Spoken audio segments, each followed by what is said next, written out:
Hi, this is Kushbu with another question of statistics. This is third question of exercise 14.3, page number 287 from NCERT. Question is, a life insurance agent found the following data distribution of ages of 100 policy holders. So, the policy holders हमें total दिए हैं 100. So, calculate the median age if policies are given only to persons having age 18 years onwards but less than 60 years. सिर्फ उन्हीं को policy दी गई है जिनकी as 18 से ऊपर है और 60 से कम। सबसे पहले इसमें हमारे पास जो डेटा है ये कंटिन्यूअस नहीं है, ये 20, ये 25, ये 30 क्लास इंटरवल नहीं बना हुआ। तो पहले उसमें क्लास इंटरवल बनाएंगे, लेकिन क्लास इंटरवल बनाते हुए उसको जीरो से स्टार्ट नहीं करेंगे बिकॉज ये पॉलिसी सिर्फ 18 ईयर्स से अबव 18 ईयर्स ऑनवर्ड दी गई है। सो जब इसको बनाएंगे टेबल तो ये बनेगा, ये है एज इन ईयर्स, फिर आता है फ्रीक्वेंसी जिस FI and then cumulative frequency.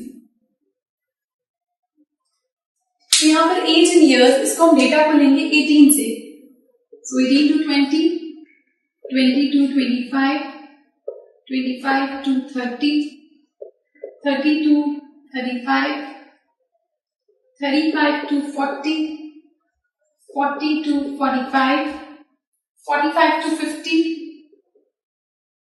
50 to 55 and 55 to 60. हमें गिवन है नीचे वाली जो ये है ये क्यूमुलेटिव फ्रीक्वेंसी।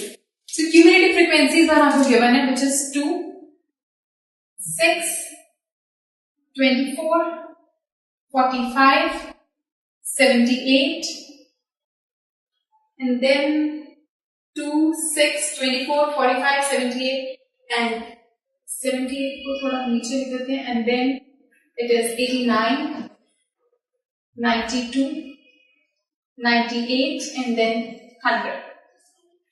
फ्रीक्वेंसी कैसे लिखेंगे? क्यूमुलेटिव फ्रीक्वेंसी निकालते हैं जब हम ऐड करते हुए चलते हैं फ्रीक्वेंसी को।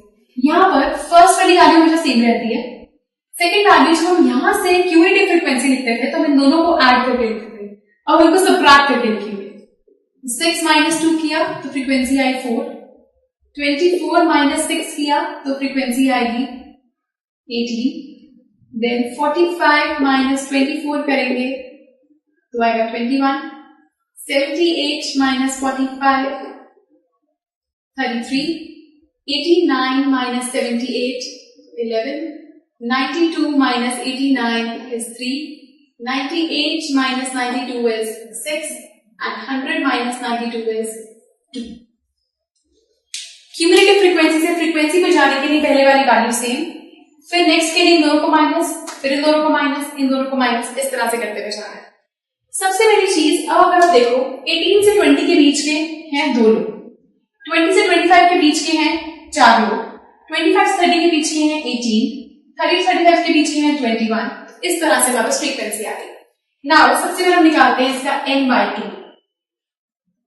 n मींस फ्रीक्वेंसी का सम, टोटल पॉलिसी होल्डर्स है 100, सो n/2 आएगा 100/2 मतलब कि 50। 50 से जस्ट ग्रेटर क्यूमुलेटिव फ्रीक्वेंसी में क्या है, 50 से जस्ट ग्रेटर है 78। तो 78 के लिए कौन सी क्लास है, 1 2 3 4 5, फिफ्थ नंबर 1 2 3 4 5, इसका मतलब ये वाली क्लास है 35 to 40, ये है मीडियन क्लास। और 35 to 40 के लिए जो फ्रीक्वेंसी है वो 1 2 3 4 5, 1 2 3 4 5, ये 33, ये इसकी फ्रीक्वेंसी है। सो हमारे पास मीडियन क्लास आ गया 35 to 40। इस 35 to 40 में लोअर लिमिट है 35 और यहाँ क्लास साइज चल रहा है 5 का डिफरेंस। सो मीडियन का फॉर्मूला होता है median is equal to lower limit plus n/2 minus cumulative frequency upon frequency into h। So lower limit हमारे पास है 35 प्लस n/2 करके आ रहा है 50 minus cumulative frequency. Cumulative frequency जो आती है उससे प्रीसीडिंग क्लास की लिखते हैं, मतलब हम लेंगे ये 45 अपॉन फ्रीक्वेंसी सेम क्लास की रहती है जो कि 33 था, इंटू h हमारे पास है 5, तो 35 plus 5 into 5 upon 33, 35 plus 25 by 33, so 33 divided 25 divided by 33, ये हमारे पास आ जाएगा 35 प्लस 0.76, दैट मीन्स 35.76, ये आ गया हमारे पास इसका median. So this was third question from exercise 14.3. If you have any doubt, please do write to us. जो नीचे स्पेस given है उसमें लिखिए and watch the next video for some more questions. Goodbye.